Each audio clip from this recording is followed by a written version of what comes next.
Al no haber oradores registrados, consulte la Secretaría a la Asamblea en votación económica si es de aprobarse el acuerdo. Consulto a la Asamblea en votación económica si es de aprobarse el anterior punto de acuerdo. Quienes estén por la afirmativa, a favor de levantar la mano. Quienes estén por la negativa, a favor de levantar la mano. Aprobado el acuerdo, señor presidente.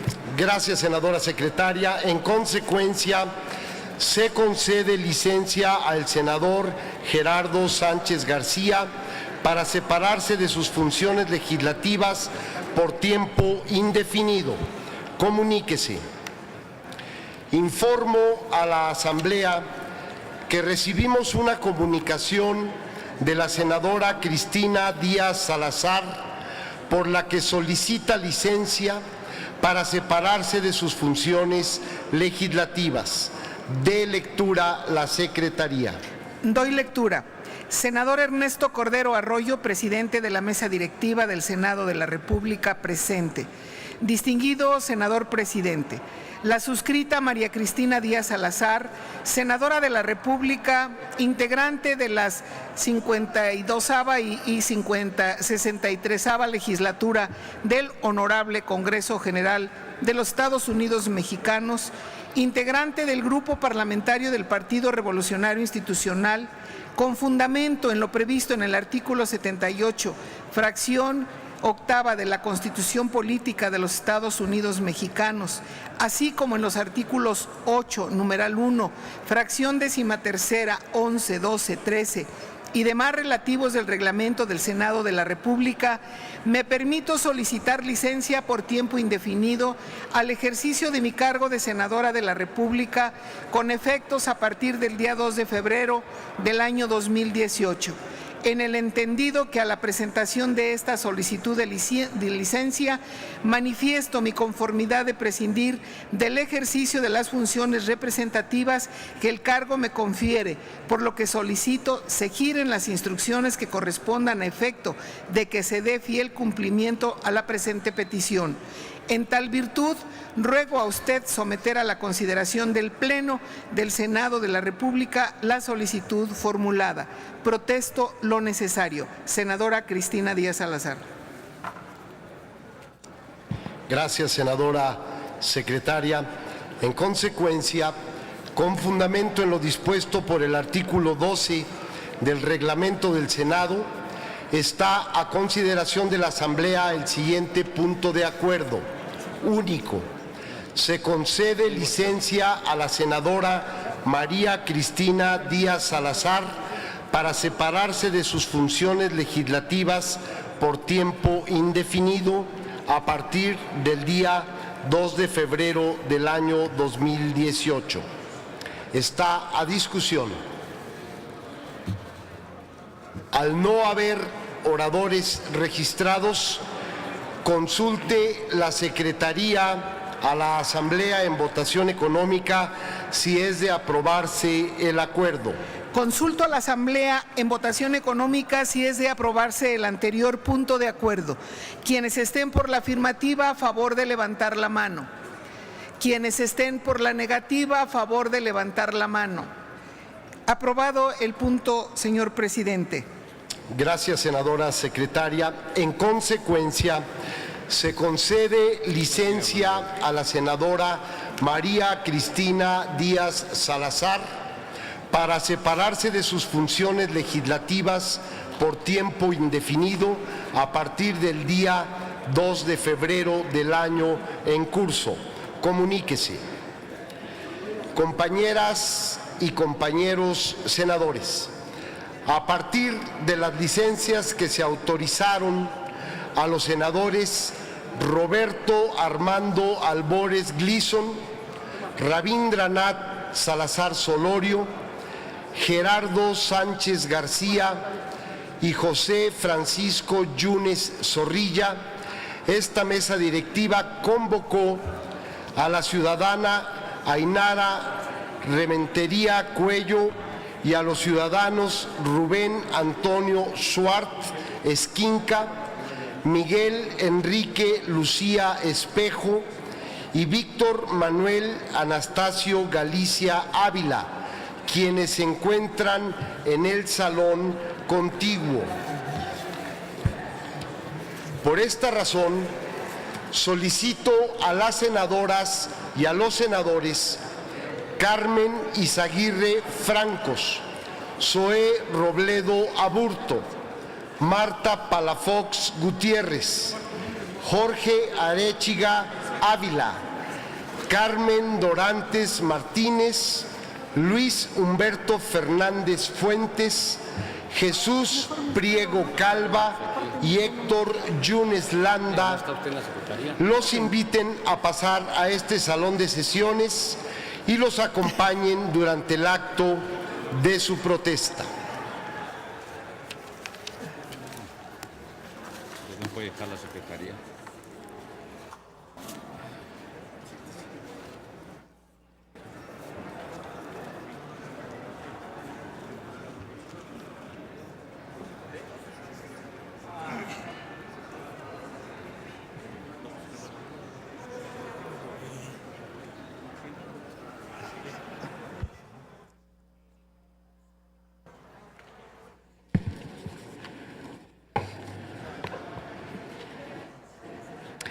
Aprovecho para saludar a los familiares de nuestros nuevos compañeros. Para el Senado de la República es un gusto recibir a los familiares de los senadores Ainara Rementería Coello, Rubén Antonio Suart Esquinca, Miguel Enrique Lucía Espejo y Víctor Manuel Anastasio Galicia Ávila. Sean ustedes bienvenidos.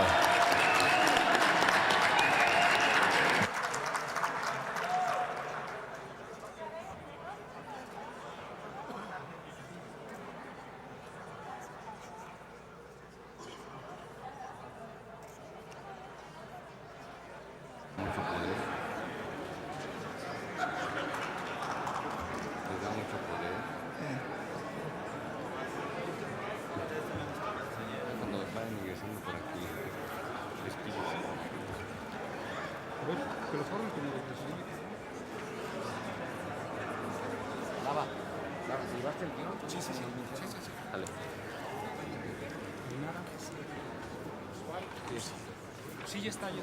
Ainara, Suart, Lucia y Galicia. Ahora.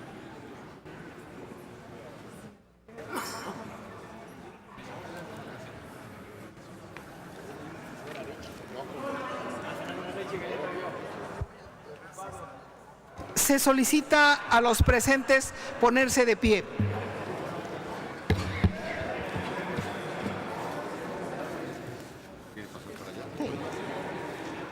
Listos. Ciudadana Ainara Rementería Coello.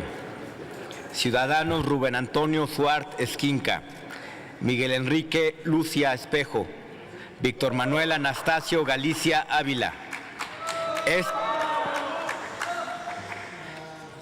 Esta soberanía los ha convocado a que rindan su protesta constitucional y legal como senadores y senadora de la República. En consecuencia, les pregunto, ¿protestan guardar y hacer guardar la Constitución política de los Estados Unidos mexicanos, las leyes que de ella emanen y desempeñar leal y patrióticamente el cargo de senadora y senadores de la República que el pueblo les ha conferido, mirando en todo por el bien y prosperidad de la Unión? Sí, protesto.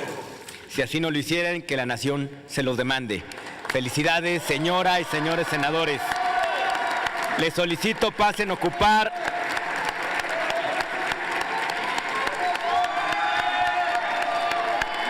No, bueno.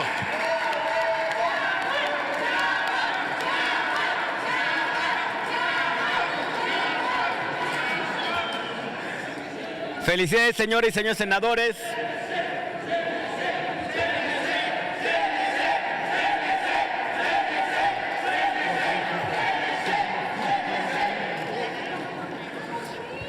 Felicidades, señoras y señores senadores. Les solicito pasen a ocupar el escaño que les ha sido asignado a fin que se incorporen inmediatamente a nuestros trabajos. Ya los señores familiares, ojalá nos acompañen más seguido. Gracias.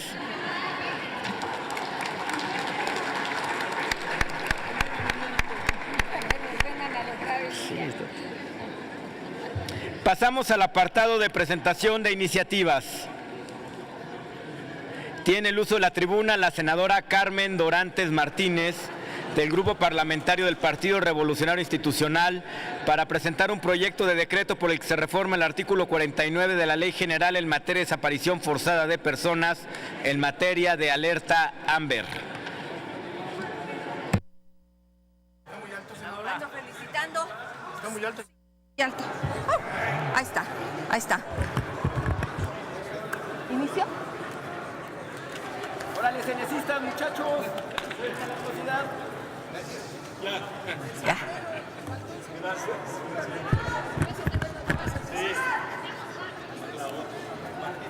¿Listo, verdad?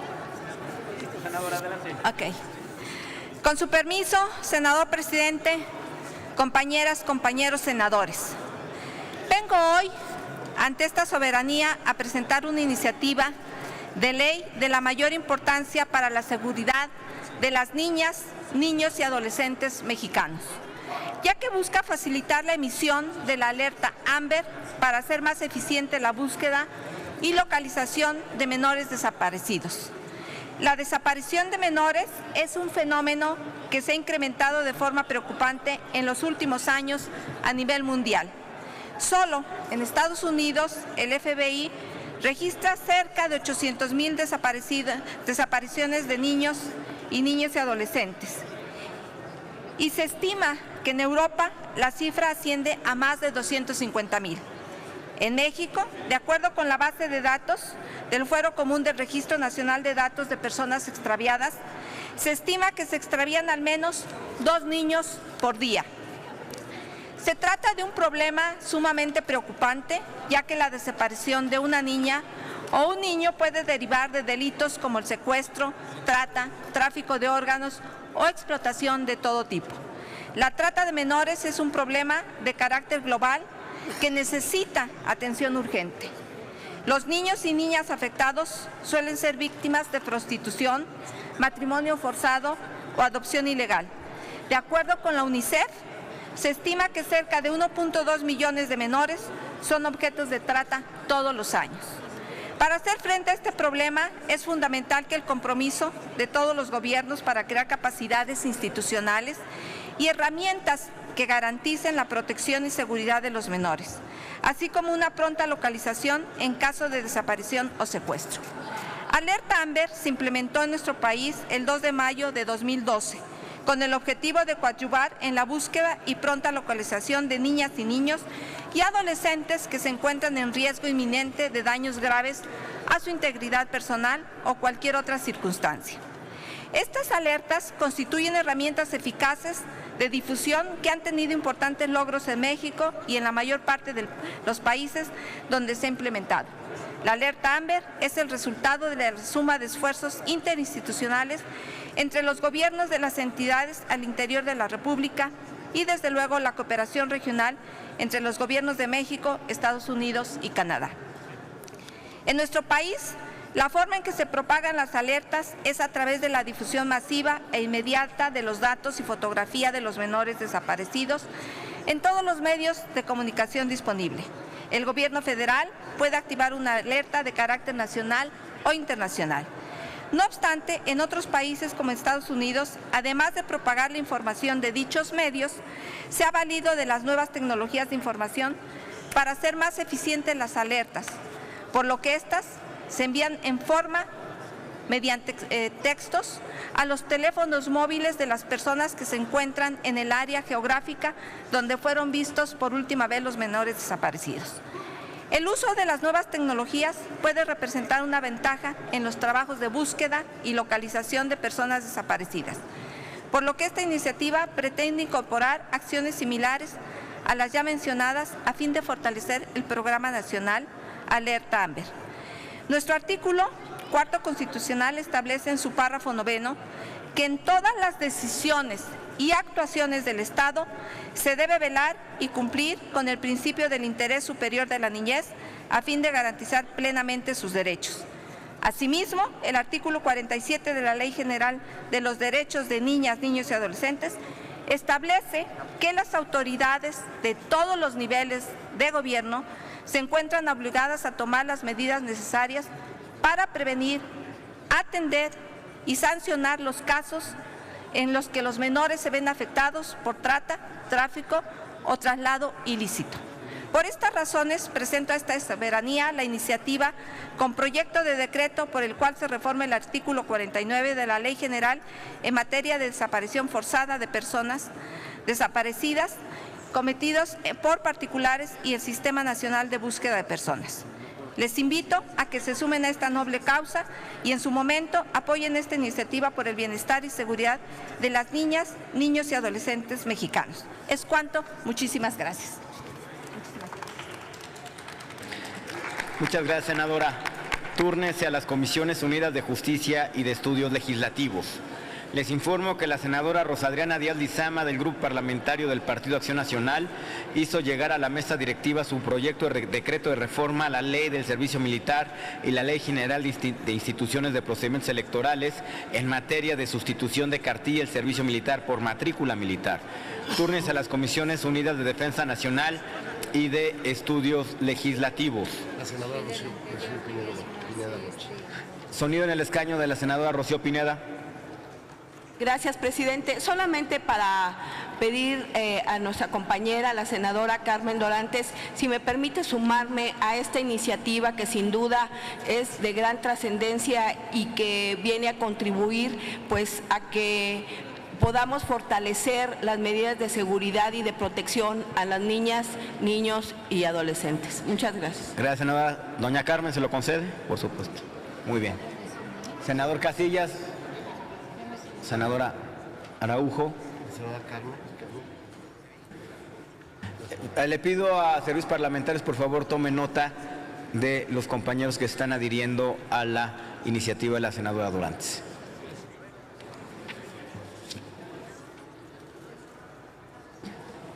¿La senadora Izaguirre quedó? Sí, está bien. Muy bien. Muy bien.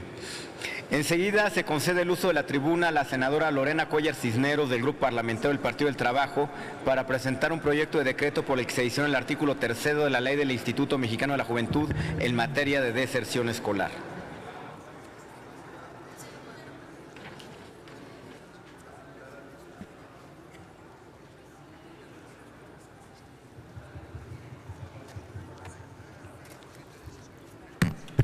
Con su permiso, señor presidente.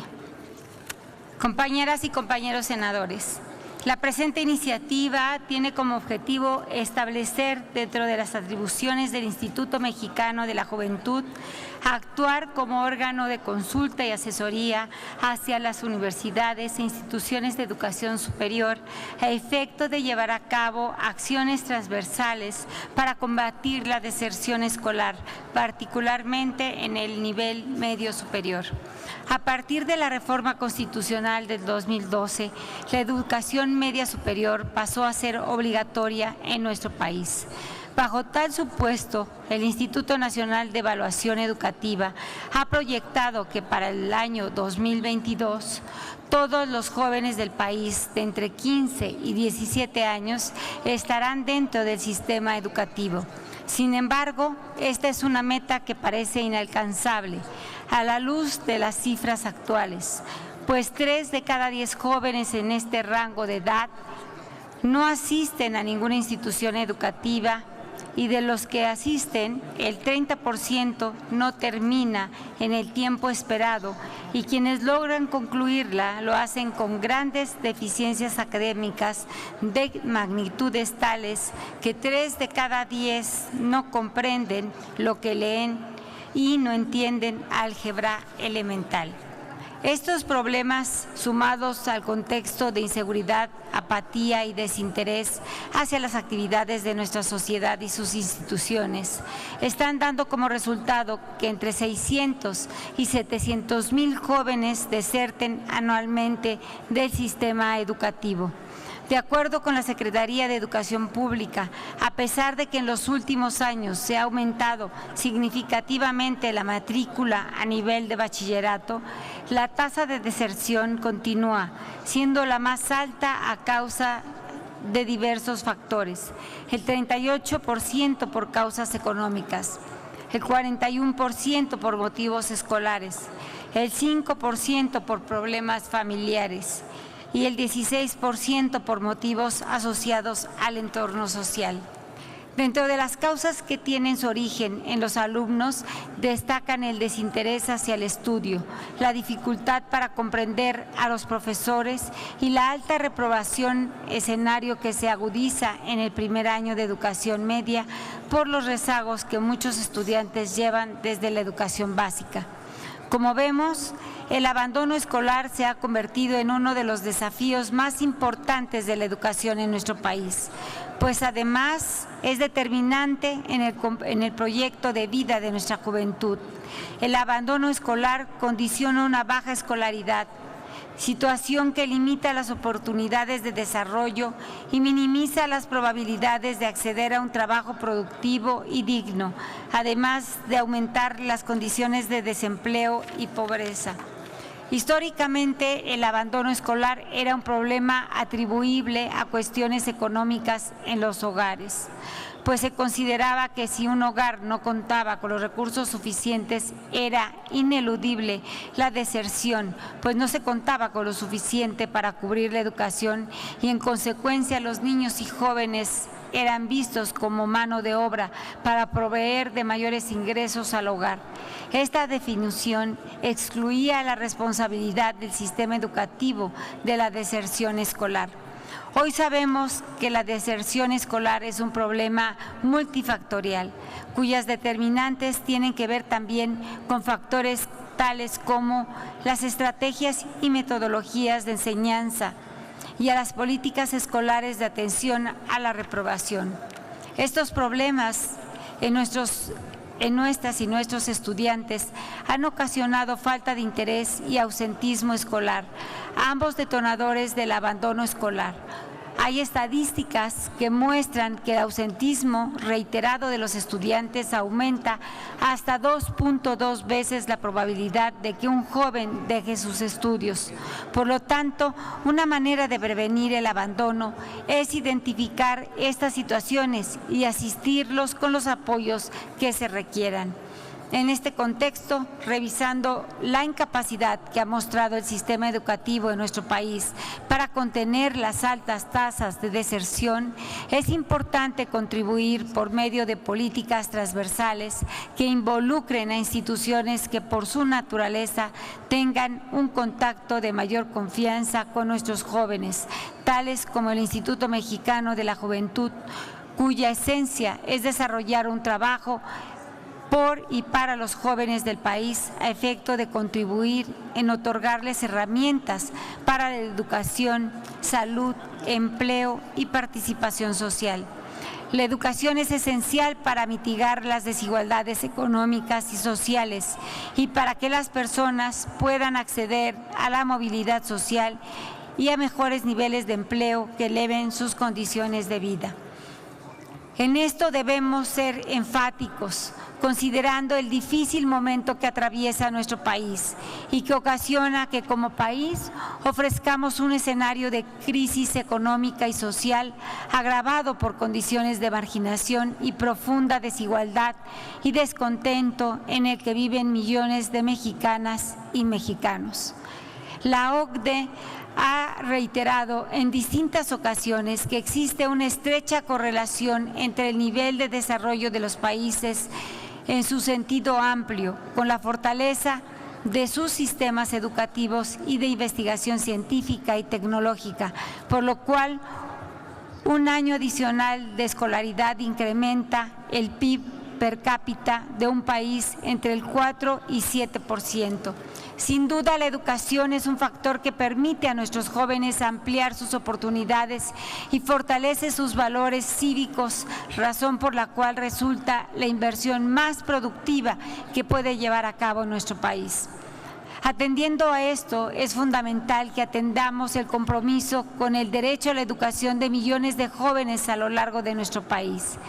Es ineludible la responsabilidad del Estado mexicano con la reforma constitucional del 2012, que establece la obligatoriedad de garantizar a toda la población el acceso a la educación media superior y alcanzar la cobertura total de este nivel educativo a más tardar en el ciclo escolar 2021-2022.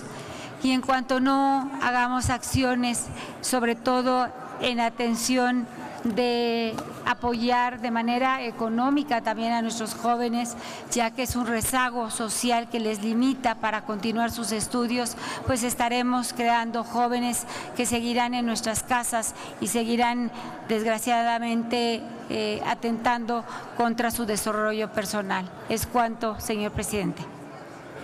Muchas gracias, señora senadora. Túrnese a las Comisiones Unidas de Juventud y Deporte y de Estudios Legislativos Primera. Tiene ahora el uso de la tribuna el ínclito senador Isidro Pedraza Chávez, a nombre del Grupo Parlamentario de la Revolución Democrática, para presentar un proyecto de decreto por el que se reforman diversas disposiciones del decreto por el que se reforman, adicionan y derogan diversas disposiciones constitucionales en materia política electoral, publicado el Diario Oficial de la Federación el 10 de febrero de 2014, en materia de designación del fiscal general de la República. Por favor, senador, ilústrenos. Gracias, presidente. Qué bueno que el grupo parlamentario me da la oportunidad de presentar esta iniciativa promovida por la senadora Angélica de la Peña, y que tiene que ver con poner la llaga, el dedo en la llaga, del tema principal que en nuestro país hemos tenido y vamos padeciendo. Ustedes saben que uno de los cánceres que viene agotando la credibilidad de las instituciones tiene que ver con la impunidad y la no impartición de la justicia. Y cuando se habló de esta materia, empezaron a surgir organizaciones que pretendieron y pretenden, primero, que no tuviéramos un fiscal carnal que nos cuidara las espaldas, y plantearon entonces la fiscalía que sirva. Y esto generó y concitó pues, una serie de movimientos de muchas organizaciones. Otra que sobresale es Vamos por Más.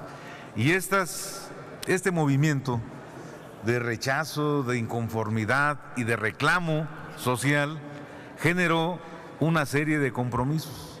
Y en este caso, en el grupo parlamentario del PRD, venimos a hacer y enfrentar un compromiso de nuestro compañero precandidato a la presidencia de la República, Ricardo Anaya Cortés, que va por la coalición Por México al Frente, en virtud de la manifestación pública e inequívoca que ha expresado en diversos espacios públicos sobre su disposición para impulsar una Fiscalía General autónoma, eficaz e independiente, en armonía con el reto público que dichos colectivos han lanzado bajo la campaña Reforma al 102.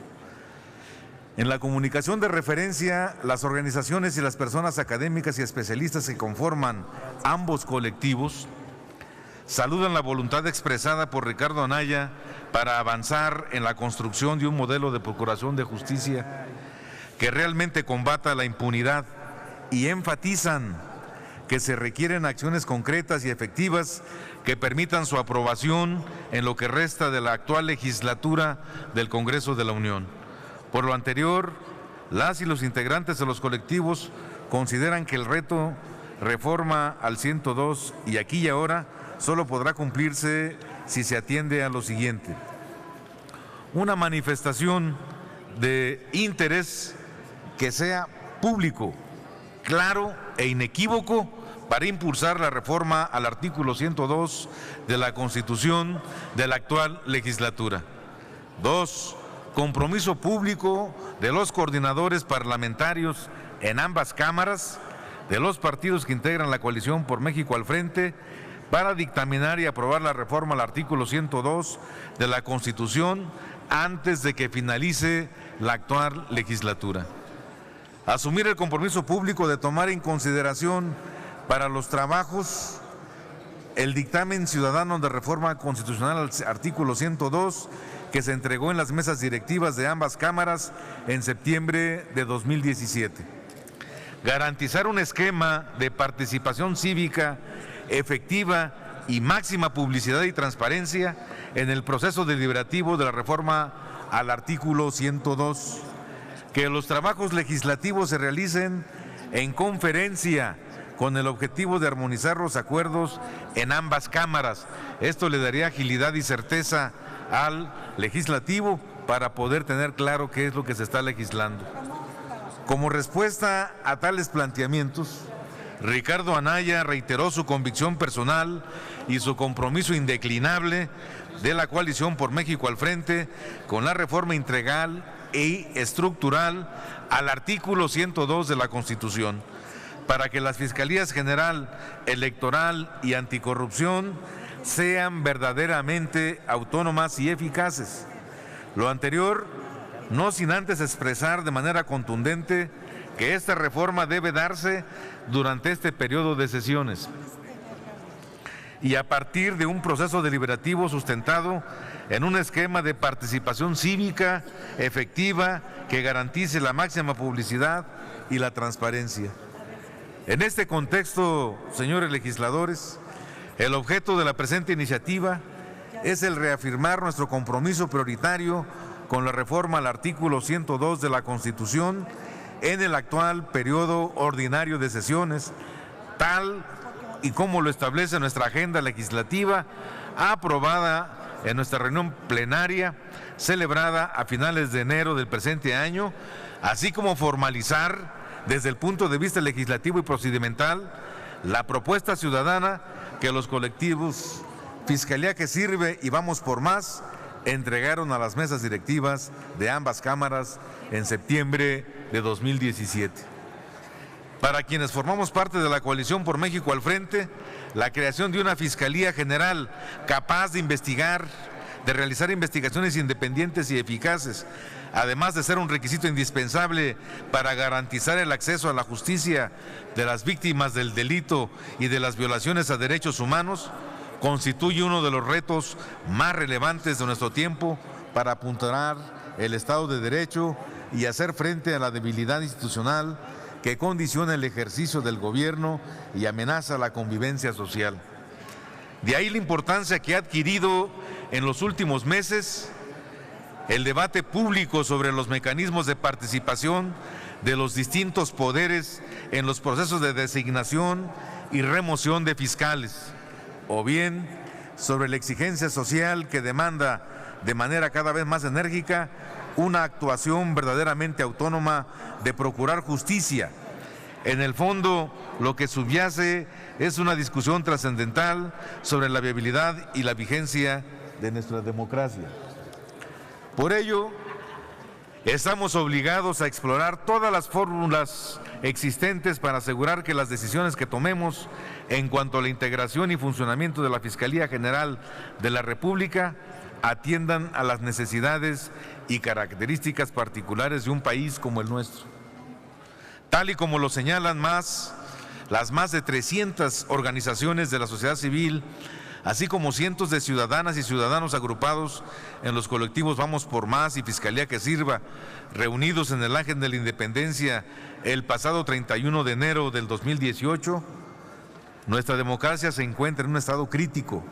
La sociedad está cansada de los escándalos de corrupción, de la impunidad rampante, de las violaciones a los derechos humanos y desde su perspectiva, la cual compartimos, el primer paso para cambiar esta dolorosa realidad es que en México deje de importar quién seas, de dónde vengas, a efecto de la justicia sea la misma para todos. Para conseguirlo no hay duda, necesitamos transformar la anacrónica PGR en una fiscalía autónoma, eficaz e independiente, protegida por la Constitución. Necesitamos una fiscalía que sirva, que investigue, que persigue y que esté libre de la influencia del poder, cuyo titular sea una persona competente y no un aliado político del gobierno en turno. Queremos una fiscalía donde el personal esté debidamente formado y capacitado, con presupuesto suficiente y que le rinda cuentas a los ciudadanos. Una fiscalía que se evalúe por su productividad, por el número de casos ganados, no por el número de casos perdidos, porque si de por sí la cifra es muy baja en cuanto a los delitos que se llegan a consignar y a procesar, todavía de estos pierden la gran mayoría de los juicios nuestros fiscales. Queremos que los juzgadores no regresen los expedientes porque están mal integrados y que esto permita que se nos salgan los delincuentes nuevamente a las calles y a seguir delinquiendo. Y muchas veces, muchos de los políticos que aprovechan la influencia para poder torcer la ley. Una fiscalía que sirva es precondición para la justicia efectiva, para proteger y defender libertades y derechos, para asegurar condiciones de vida dignas para las personas, para construir un Estado democrático de derecho.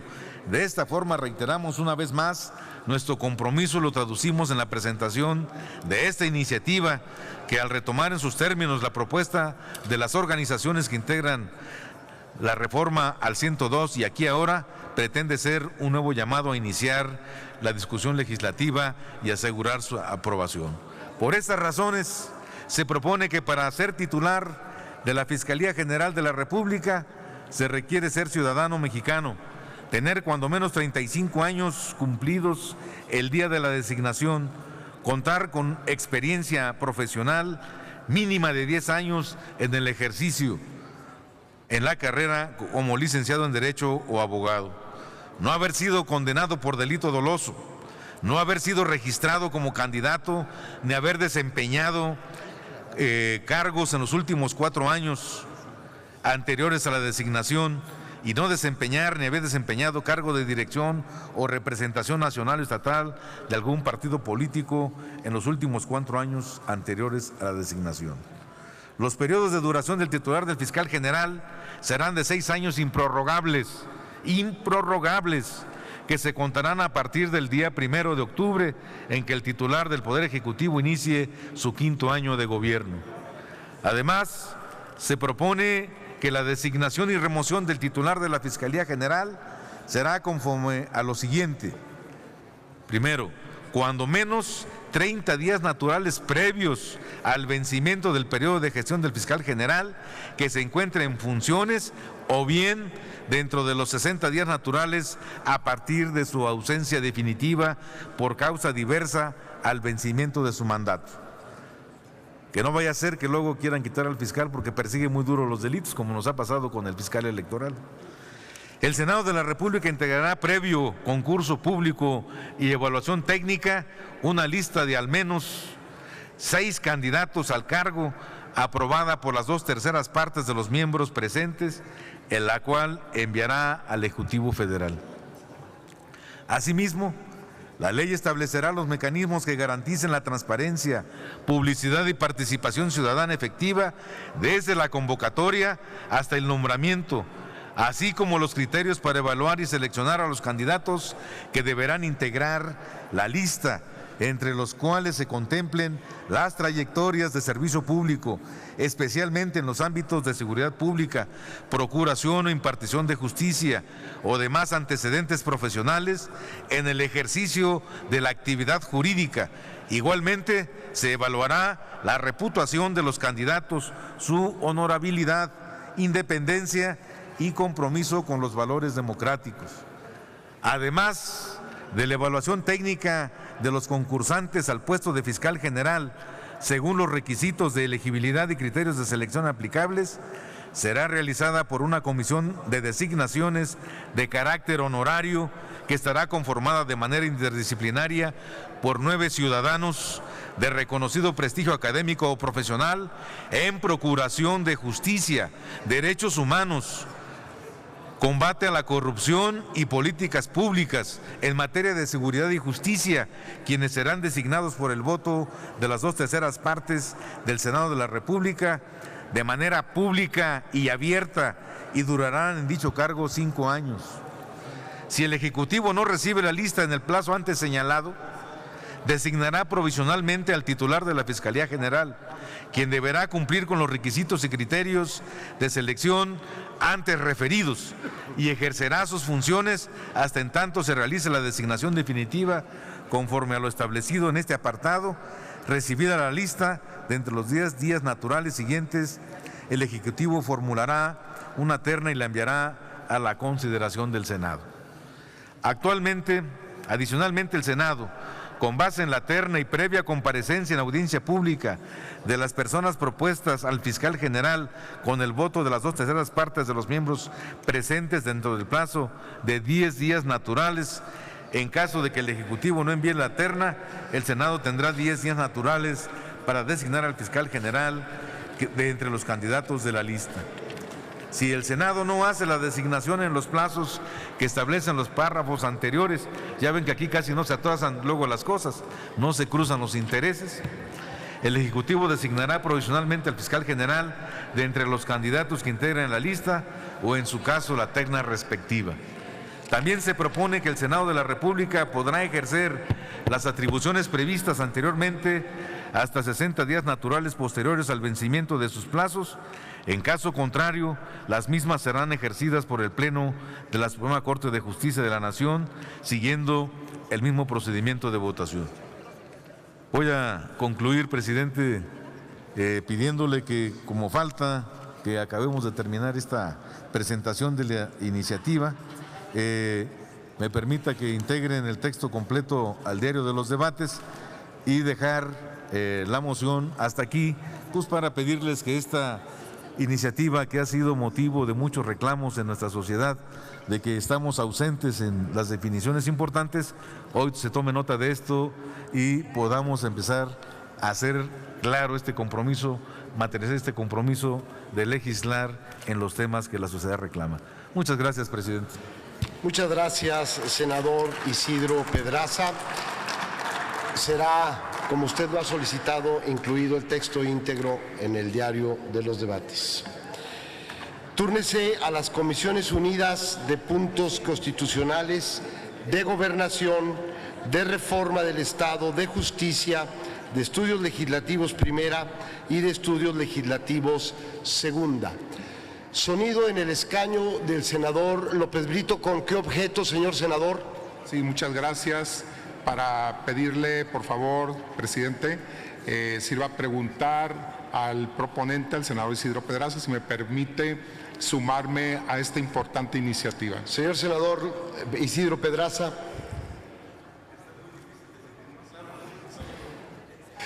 Muy bien, muchas gracias. Solicito a Servicios Parlamentarios tomen nota de los senadores que están solicitando suscribir la iniciativa del senador Pedraza, el senador Larios, el senador Flores, el senador Rufo, el senador Hermosillo y quienes se agreguen a esta petición. Gracias, senadoras y senadores. Se concede ahora la palabra al senador Jesús Casillas Romero, del Grupo Parlamentario del Partido Revolucionario Institucional, para presentar un proyecto de decreto que reforma el artículo 151 de la Ley del Impuesto sobre la Renta en materia de deducibilidad del transporte escolar. En uso de la tribuna, el senador Casillas Romero. Muchas gracias, presidente. Con su venia, compañeras senadoras, compañeros senadores, esta iniciativa tiene mucho que ver con lo que en reiteradas ocasiones hemos insistido desde esta tribuna, desde el trabajo en comisiones, y también es un tema que nos ha ocupado a muchas senadoras y senadores y que tiene que ver con el tema de la movilidad. En todas las zonas metropolitanas del país prácticamente padecemos el mismo problema, ciudades congestionadas, contaminadas, ruidosas, que día con día hacen casi imposible los desplazamientos, cada día son más complicados, más accidentes y pues la idea es que podamos hacer algo y la iniciativa que me permito presentar hoy tiene ese objetivo y pues tratar de mitigar en una parte el problema y creo que esta acción bien puede coadyuvar a ir avanzando a modelos de movilidad más eficientes, más sustentables y estoy seguro que si aprobamos esta iniciativa, pues vamos a dar un paso importante porque hay un antecedente importante que se puede generalizar. Nada más para comentarles que de acuerdo con el Instituto Nacional de Estadística y Geografía INEGI, en la actualidad circulan aproximadamente 38 millones de unidades de motor en nuestro país y se estima que cada día se incorporan al parque vehicular 5,000 unidades todos los días.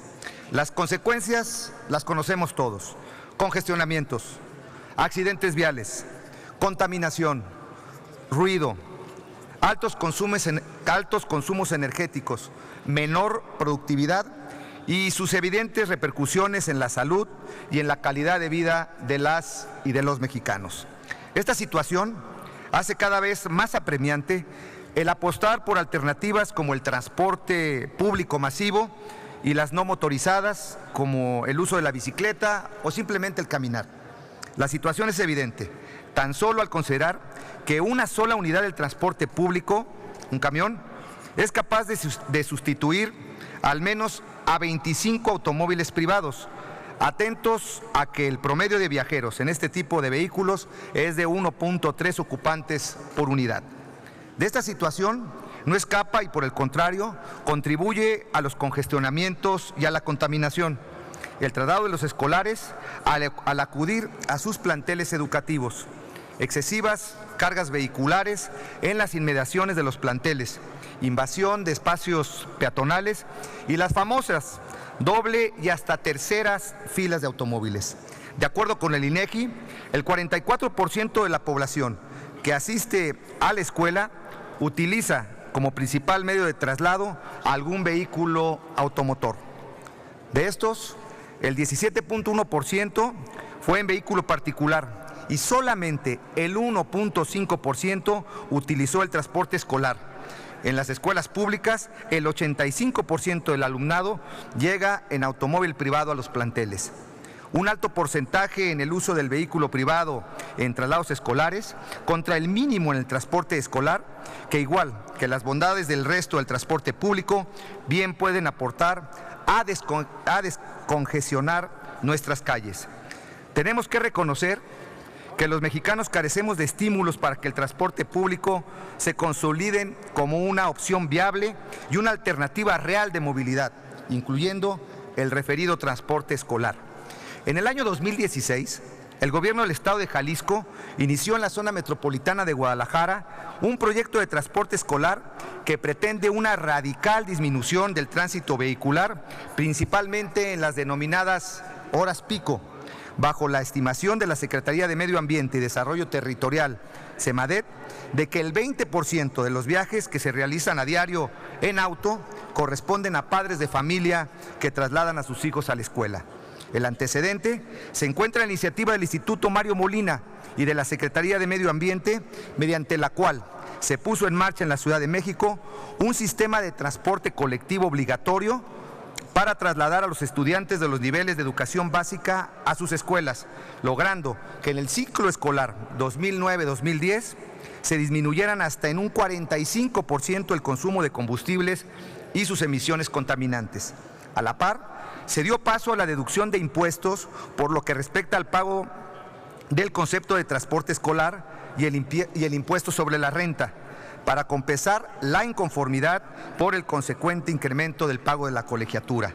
Así, los resultados fueron favorables y este programa rápidamente comenzó a ser bien visto por los ciudadanos. Ahora, los gastos de transporte escolar son una deducción personal autorizada. No obstante, sus condiciones la hacen prácticamente inaplicable, al tener como requisito el que sea obligatorio para todos los alumnos del área de la escuela, lo que, dicho de otra forma, ocasiona que resulte inaplicable en el resto del país de las mismas zonas no obligadas de la Ciudad de México. Esto definitivamente no contribuye a incentivar e incrementar el escaso 1.5% de la comunidad estudiantil que utiliza el transporte escolar. Es necesario fortalecer los esquemas de transporte colectivo de pasajeros, que para el caso del transporte escolar es capaz de disminuir hasta el 20% del tránsito vehicular en horas pico y hasta 45% del consumo de combustibles, con sus beneficios en la movilidad, la salud y el medio ambiente. Por esa razón es que me permito proponer esta iniciativa con proyecto de decreto que reforma la fracción séptima del artículo 151 del impuesto sobre la renta para quedar como sigue.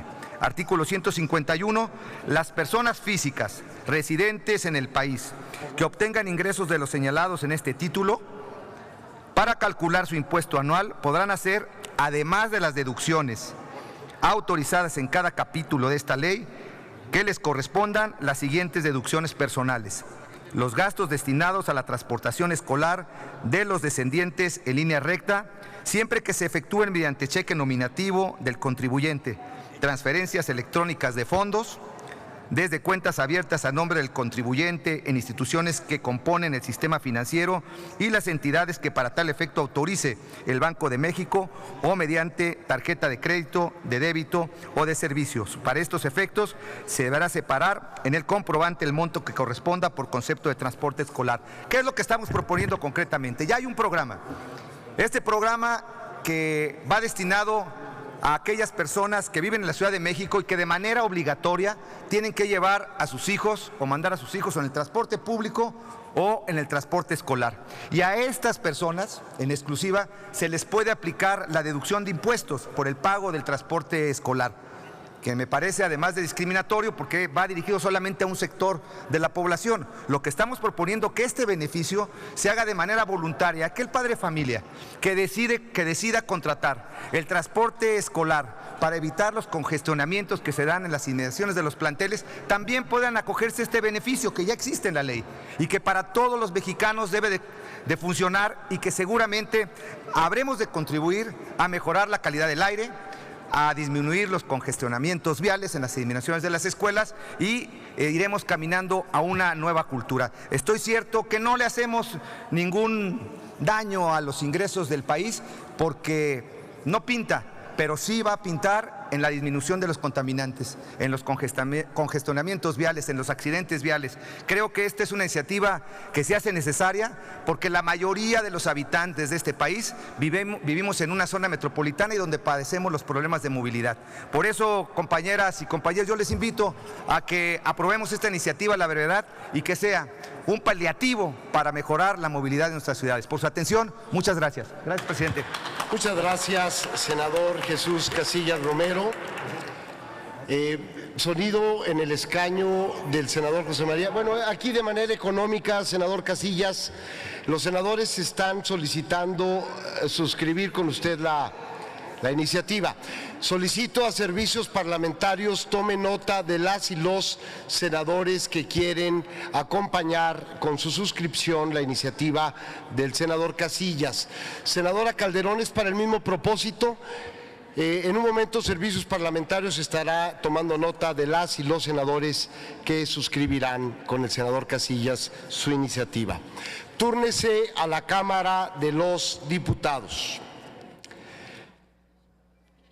A continuación se concede el uso de la palabra al senador Francisco Salvador López Brito, del Grupo Parlamentario del Partido Acción Nacional, para presentar un proyecto de decreto por el que se adiciona la Ley General de Salud en materia de educación para la salud. En uso de la tribuna, el senador Salvador López Brito. Muchas gracias, presidente, con su venia. Un gusto saludarlos y muy buen día, compañeras y compañeros senadores.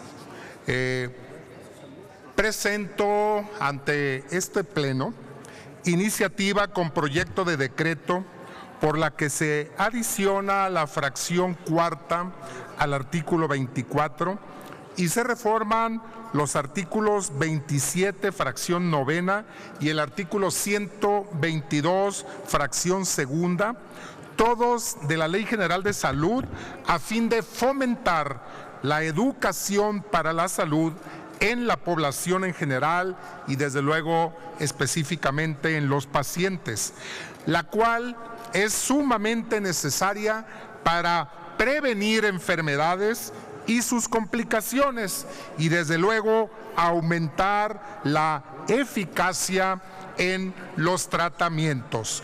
Por eso expongo a ustedes los siguientes considerandos.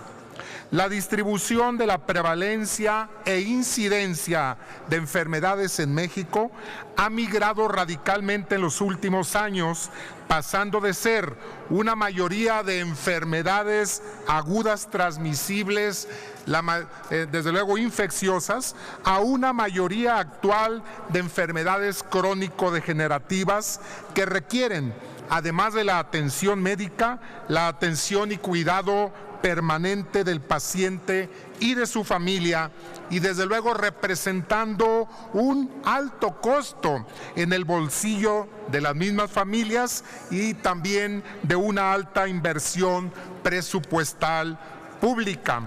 El éxito terapéutico en las enfermedades crónicas depende en gran medida de las decisiones del paciente en su vida cotidiana, es decir, esto es prevención de enfermedades. Para manejar esta nueva situación epidemiológica, se requieren políticas que fomenten y promuevan la educación en la población y los pacientes, sobre todo en fundamentos de salud y fundamentos de los tratamientos de las enfermedades. Por la migración demográfica de México hacia el envejecimiento de la población y proyecciones epidemiológicas hacia enfermedades crónicas, todas las perspectivas apuntan a la continuación del crecimiento de las enfermedades que requieran atención a largo plazo por parte del paciente y de sus familiares si no recurrimos a importantes medidas básicas de educación y de prevención. La situación de México, donde 3 de 4 adultos y 7 de cada 10 menores padecen problemas de sobrepeso u obesidad, junto con la creciente incidencia y prevalencia de diabetes, define proyecciones demográficas y epidemiológicas negativas, las cuales están descritas en la Estrategia Nacional para la Prevención y Control del Sobrepeso que recientemente ha programado la Secretaría de Salud, diciendo: visualizamos un escenario en donde las futuras generaciones pueden ver reducida su esperanza de vida acumulada históricamente. Esta situación no solo resulta contraria a la lógica de una civilización, sino que en esencia es antievolutiva. Las enfermedades crónicas requieren diferentes enfoques asistenciales y demandan una carga económica y social sustancialmente mayor que las agudas, especialmente por los altos costos asociados para su atención terapéutica derivados por el tiempo con que los pacientes y sus familias llevan este cargo de su enfermedad, que en la mayoría de casos es, en muchas de las situaciones, por el resto de sus vidas, como lo es y lo ejemplifica mejor el caso de la diabetes. El manejo efectivo de las enfermedades crónicas exige que el paciente posea la educación y la cultura necesarias y la motivación para que se logre el éxito terapéutico y mejore su calidad de vida. También es fundamental en la educación para el cuidado de la salud incluir conocimientos sobre el impacto de los factores afectivos, motivacionales, actitudes y situaciones mentales del mismo paciente y su familia. Los niveles de educación de los pacientes y de la población en general están significativamente relacionados con la adherencia en la prescripción médica y consecuentemente en el éxito de los tratamientos y en general con la efectividad del sistema de salud, de ahí la importancia de enfocar en su aplicación. De esta manera, un paciente informado y responsable de su salud es un paciente con capacidad para decidir, satisfacer necesidades y resolver problemas con un pensamiento crítico y control de su vida. Y todo ello se consigue en primer lugar con el conocimiento y la cultura de las enfermedades. Si la información es poder, un paciente tiene que ser un paciente informado. Debe disponer de las nociones suficientes para entender la enfermedad y su tratamiento, por lo cual corresponde a los profesionales de la salud transferir los conocimientos y las habilidades para que los ciudadanos sean capaces de escoger entre las opciones que tiene al alcance y actuar en consecuencia. Compañeras y compañeros, esta iniciativa se suma a una propuesta de reforma a la Ley General de Salud y a la Ley General de Educación que presenté hace un año para incorporar en la educación básica, es decir, para llevar a todas las niñas y niños de México en su educación primaria, secundaria y preparatoria, la materia de educación en la salud, porque estamos convencidos de que la base para una buena salud del pueblo de México es la prevención, y precisamente la prevención inicia con una nueva cultura y educación en los temas de salud. Es decir,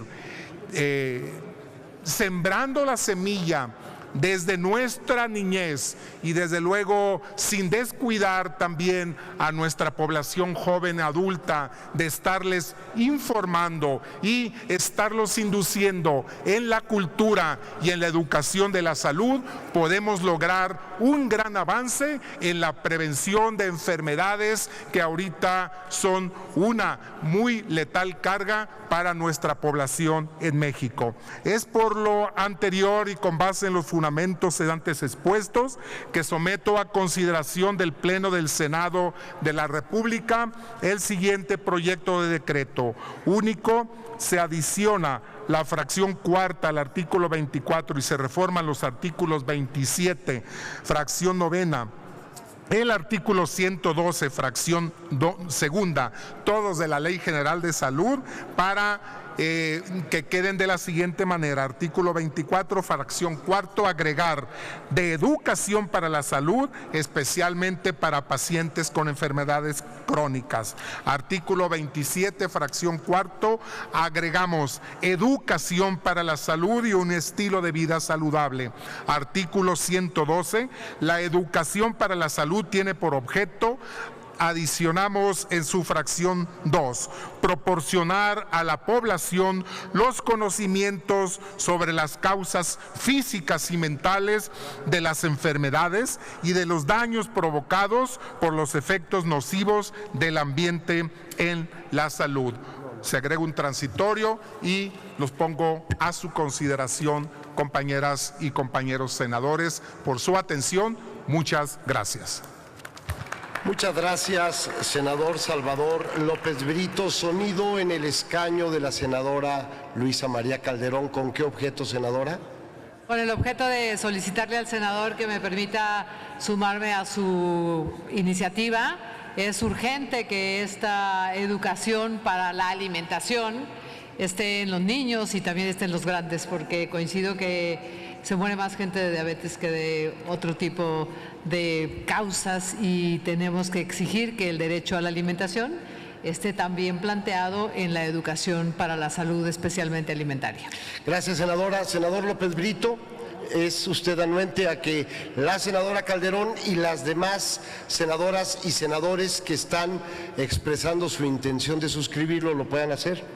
Solicito a servicios parlamentarios que tomen nota de las y los senadores que han solicitado acompañar la iniciativa del senador Salvador López Brito. El senador Priego, de la misma forma. Muchas gracias, senador López Brito. Túrnese a las Comisiones Unidas de Salud y Estudios Legislativos. Corresponde ahora el turno del uso de la palabra y está incorporándose al Salón de Plenos, a la senadora Yolanda de la Torre Valdés, del Grupo Parlamentario del Partido Revolucionario Institucional, para presentar un proyecto de decreto por el que se reforma el artículo 38 de la Ley General de Víctimas en materia de alojamiento para víctimas. En uso de la tribuna, la senadora de la Torre.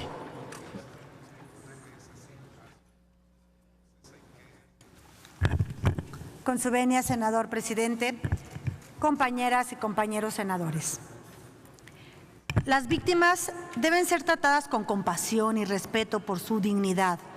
Es imperativo que tengan derecho al acceso a los mecanismos de justicia y una pronta reparación del daño que hayan sufrido. Oficina del Alto Comisionado de Derechos Humanos de Naciones Unidas. Es prioritario que la Comisión Ejecutiva de Atención a Víctimas se convierta en un referente internacional en la asistencia y protección de víctimas del delito. La Comisión se debe destacar por su pronta atención a la delicada situación que viven las víctimas de los delitos día con día, haciendo efectivo el real ejercicio del derecho al acceso a la justicia y a la reparación del daño. Adicionalmente, es deber de la Comisión la plena coordinación con las instancias de gobierno de la República encargadas de la política de atención a víctimas, y se deberá distinguir por su sensibilidad institucional con las comisiones de derechos humanos, tanto del orden nacional como del orden de las entidades federativas. La sociedad exige funcionarios públicos plenamente comprometidos con el respeto de los derechos humanos y el uso eficiente de los recursos públicos asignados a su cargo. Exige instituciones libres de corrupción y de cargas burocráticas innecesarias. Exige, en suma, funcionarios públicos de primer nivel que sean sensibles a las necesidades de una sociedad agraviada por la delincuencia organizada y por los delitos de mayor o de más alto impacto social. Por tal motivo, si bien es cierto que la ley ha presentado un gran avance social, también lo es que tiene diversas áreas de oportunidad en los ámbitos de aplicación. Particularmente, destaca lo relativo a la indemnización de víctimas y a las medidas de apoyo en materia de alojamiento y alimentación, donde se han presentado diversos casos de retraso en la entrega de dichos apoyos a través de las comisiones estatales de víctimas. En este tenor de ideas, la presente iniciativa propone reformar el artículo 38 de la Ley General de Víctimas con el objeto de que en el caso de no poder brindar el alojamiento o la alimentación señaladas, las instituciones otorguen directamente el recurso económico a las víctimas para que ellos contraten dichos servicios en su elección, de acuerdo a los tabuladores que se definen al respecto. Con ello, refrendamos nuestro compromiso de fortalecer el Estado de Derecho y garantizar los derechos humanos de las víctimas del delito. En varias ocasiones, estoy segura que ustedes, y es mi caso, he tenido contacto o han acudido a mí víctimas del delito que no se les asigna alimentación o el alojamiento necesario que la propia ley les reconoce. Y el trámite lo hacen tan burocrático administrativo que cuando les van a dar solución, el asunto ya pasó y en lugar de rescatarlos, de estar en una situación grave y de poder dar la protección que la propia ley le mandata, pues ellos de alguna manera resolvieron o bien ya de verdad no sirve para nada. Por eso es importante buscar mecanismos que permitan que este derecho de las víctimas del delito tenga mecanismos más eficientes y eficaces para garantizar su alojamiento y la alimentación que la ley les confiere. Por eso es esta iniciativa, porque permite agilizar y dar garantía al cumplimiento del derecho que la ley les concede. Por su apoyo, muchísimas gracias. Es cuanto, presidente. Muchas gracias, senadora de la Torre Valdés. Túrnese a las Comisiones Unidas de Gobernación y de Estudios Legislativos Primera. Esta mesa directiva concede ahora el uso de la tribuna a la senadora Rosadriana Díaz Lizama, del Grupo Parlamentario del Partido Acción Nacional, para presentar su proyecto de decreto que reforma la Ley del Servicio Militar y la Ley General de Instituciones y Procedimientos Electorales en materia de sustitución de cartilla del servicio militar por la matrícula militar. En uso de la tribuna, la senadora Díaz Lizama. Con el permiso de la mesa directiva, compañeros, compañeras, senadores y senadoras, vengo a presentar iniciativa que reforma el artículo 49 de la Ley del Servicio Militar y se adiciona un inciso H al numeral 1 del artículo 140 de la Ley General de Instituciones y Procedimientos Electorales. Desde 1942 se inició con la militarización de los jóvenes varones en edad militar, fijándose como fecha de inicio los nacidos en 1924, quienes fueron encuadrados el 1 de enero de 1943. Esta militarización se instituyó con motivo de la Segunda Guerra Mundial, ante el hundimiento de 2 barcos petroleros nacionales, Potrero del Llano y el Faja de Oro, por submarinos alemanes, lo que dio lugar a declarar la existencia de un estado de guerra el 22 de mayo de 1942 entre México y países extranjeros. Para ello, el gobierno mexicano, ante un ambiente bélico, se vio en la necesidad de llamar a los ciudadanos mexicanos a cumplir con el deber de alistarse en las armas con la finalidad de estar preparados para hacer frente a cualquier peligro exterior. Así, el ejército mexicano contaría con las reservas necesarias para movilizar cuantos contingentes fuesen precisos para hacer frente a cualquier ataque de guerra del que pudiera ser objeto. Ahora bien, nuestro país desde hace 63 años está viviendo tiempos de paz en relación con la comunidad internacional, lo que permitió que la enseñanza castrense que se les impartía a los conscriptos en una época fuera cambiando.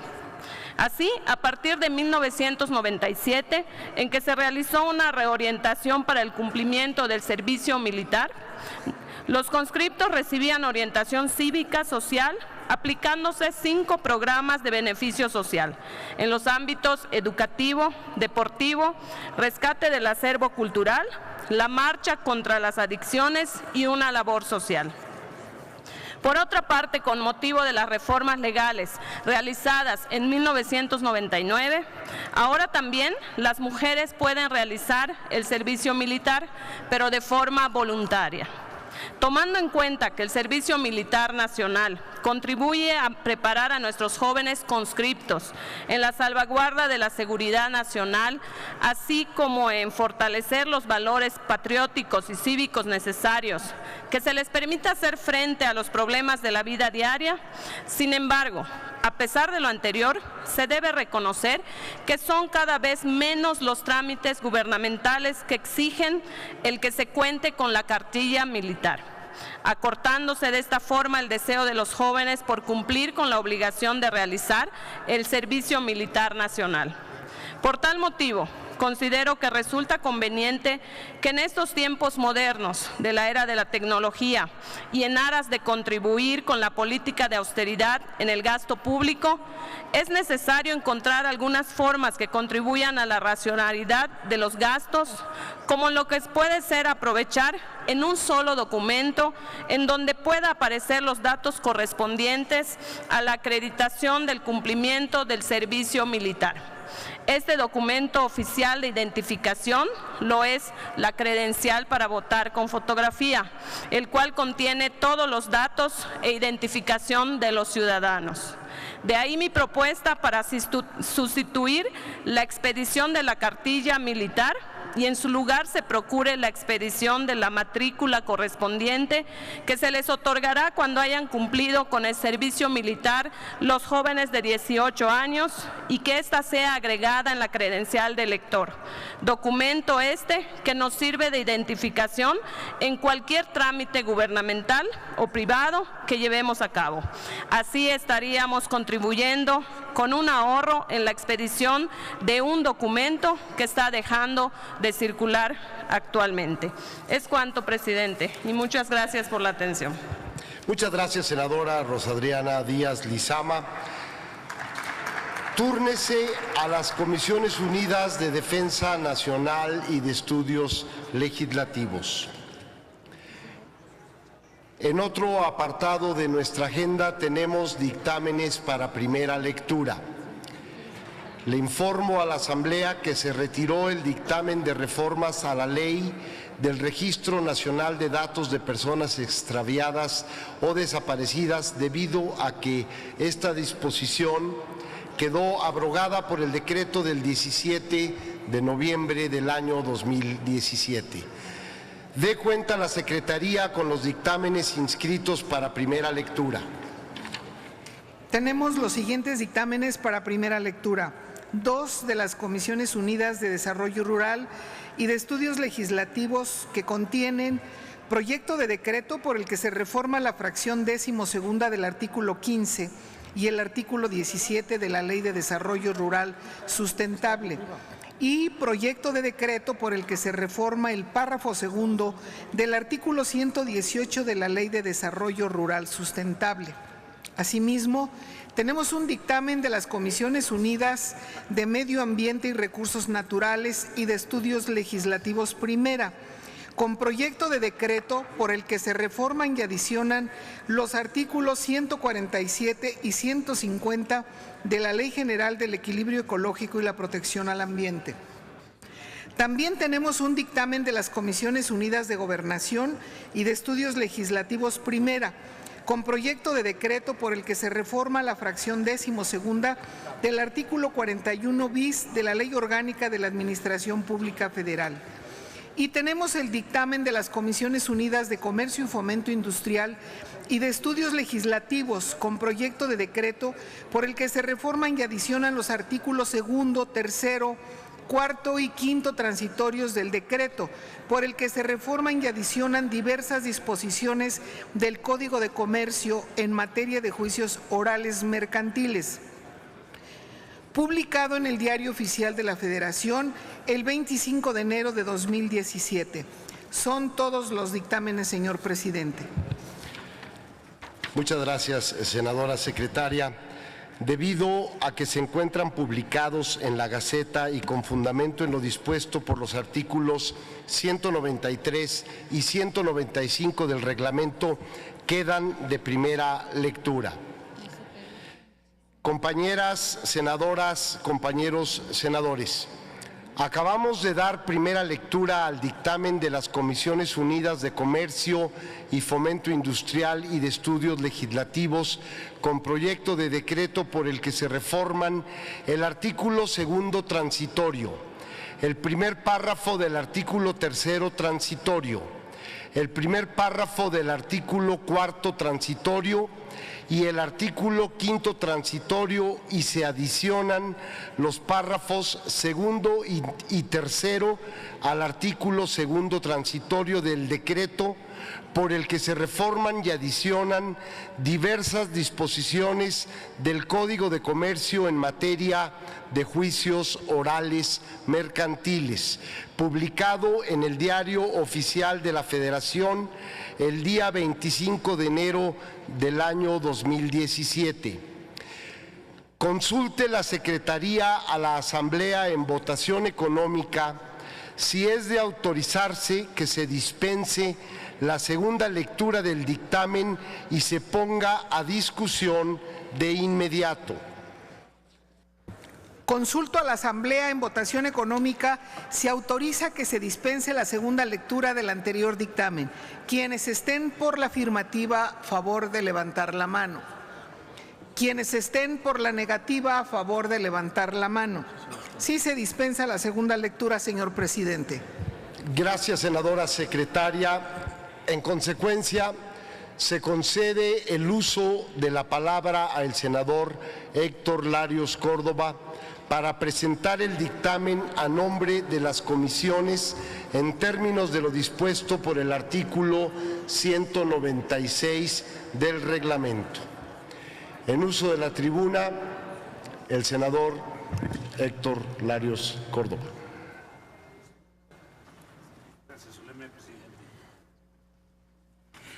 Con el permiso de la presidencia. Hay un dictamen que se presenta hoy en la primera sesión de este periodo de un cambio a un transitorio que hizo la Cámara de Diputados el último día de sesiones del periodo pasado y que llegó aquí cuando ya habíamos cerrado el periodo y que se refiere a prorrogar el plazo de entrada en vigor de los juicios orales mercantiles.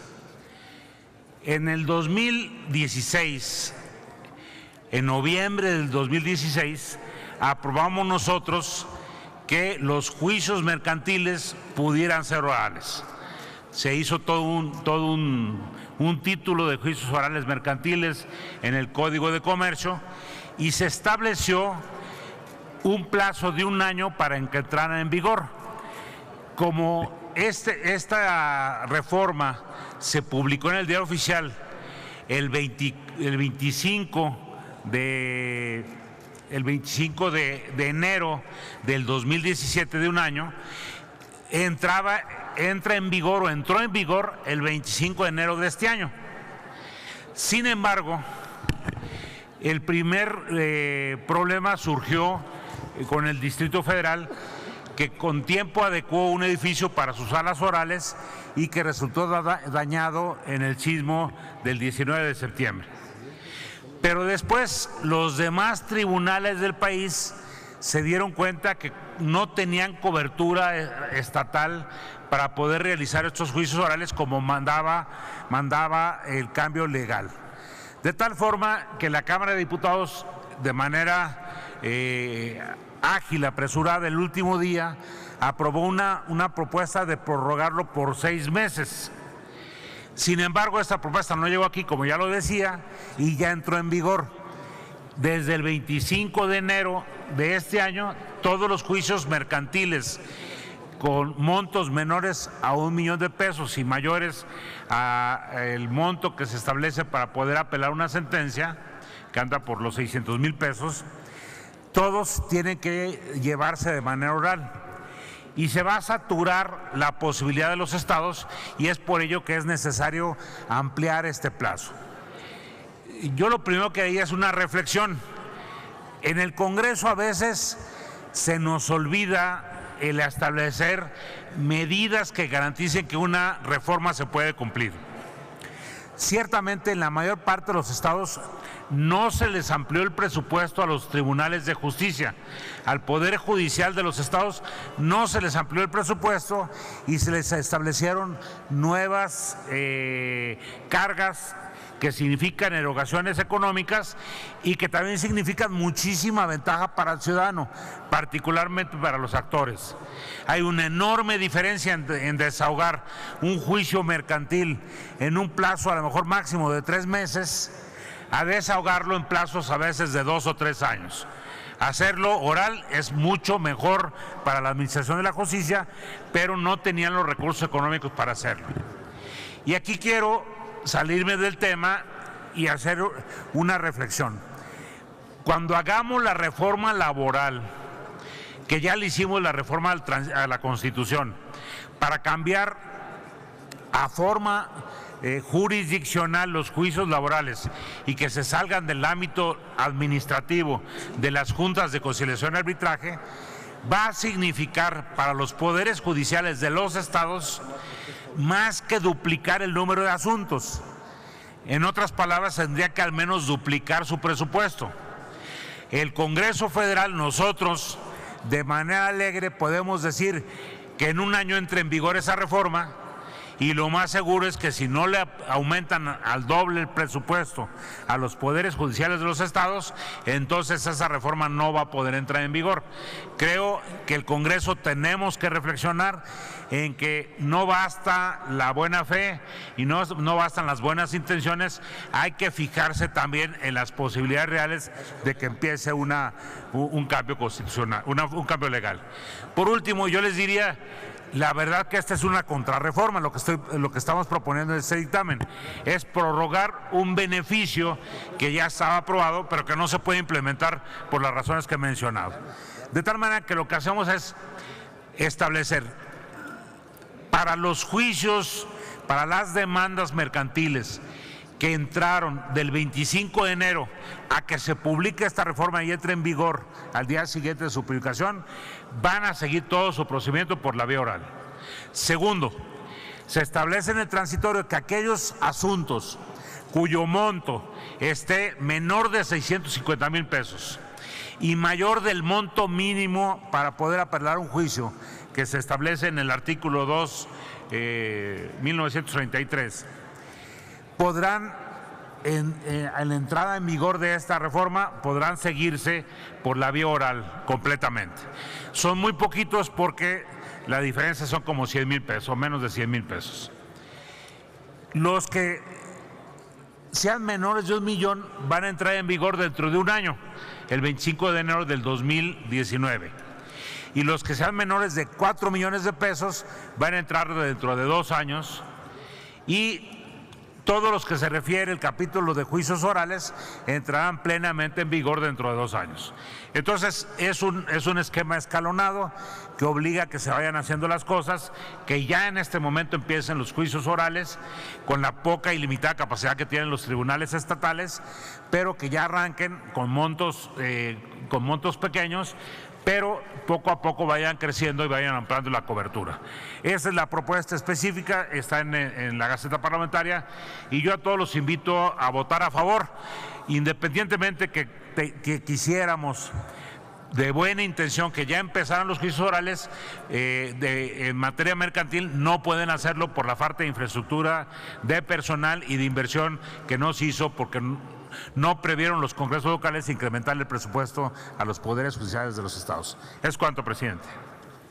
Muchas gracias, senador Héctor Larios Córdoba. Está a discusión en lo general. En consecuencia, se concede el uso de la palabra a la senadora María del Rocío Pineda Gochi, del Grupo Parlamentario del Partido Revolucionario Institucional, para hablar en pro del dictamen. En uso de la tribuna, la senadora Pineda Gochi.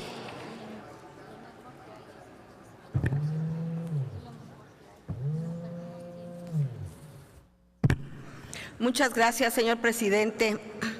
Todas las leyes son perfectibles y sobre todo necesario armonizarlas acorde a las necesidades.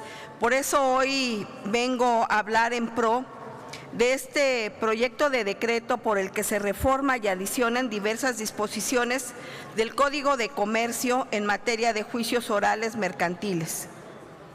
Con la reforma constitucional en materia de procuración y administración de justicia promulgada en el año 2008, se establecieron importantes modificaciones en el sistema de justicia mexicano. No solo se introdujo el sistema penal acusatorio, sino que se reformaron diversas estructuras del Poder Judicial. Una de las transformaciones más relevantes fue la introducción de los juicios orales. Ello significó establecer el principio procesal de la contradicción, en donde las partes del procedimiento tienen la posibilidad de expresar de manera libre sus argumentos ante un juez a fin de aprobar o no algún hecho. La oralidad da mayor libertad y conforma un sistema más eficiente y expedito. En este marco se realizaron reformas en el ámbito civil, familiar, mercantil y laboral. En el Congreso de la Unión aprobamos los juicios orales en materia mercantil, logrando consolidar una nueva justicia que será más efectiva para todos los mexicanos. El decreto que introduce los juicios orales en materia mercantil es sumamente importante porque establece todas las bases procesales, desde la fijación de la litis, las audiencias y pruebas, hasta la ejecución de sentencias. No obstante, a un año de haber sido publicado, se advirtió que los tiempos previstos en los transitorios para su entrada en vigor no son suficientes. La introducción de un sistema de justicia de carácter mercantil requiere de una transformación integral en la infraestructura de los órganos ejecutivos y judiciales estatales. Es por tales motivos que la minuta que hoy discutimos es de manera relevante. Resulta necesario reformar los transitorios del decreto a fin de prever una ampliación de los plazos establecidos. Por eso, compañeras y compañeros legisladores, los juicios orales en distintos ámbitos del derecho no son menores. Se trata de un cambio de paradigma en la concepción de la justicia en México. Los procedimientos se transforman, como también se transforman las relaciones que las partes de un juicio tienen con la autoridad. Para que el sistema oral funcione de manera eficaz, expedita y eficiente, resulta necesario consolidar la infraestructura y capacitar a todos los actores que intervienen en este nuevo mecanismo. De no existir la debida capacitación, hará muy difícil la concreción de los juicios orales en materia mercantil. Bajo esta premisa, los senadores del Grupo Parlamentario del PRI votaremos a favor del presente dictamen. Es cuanto, señor presidente. Gracias, compañeros, por su atención. Muchas gracias, senadora María del Rocío Pineda Gochi. Al no haber más oradores registrados en la discusión en lo general, consulto a la Asamblea si existe interés por reservar algún artículo del proyecto de decreto.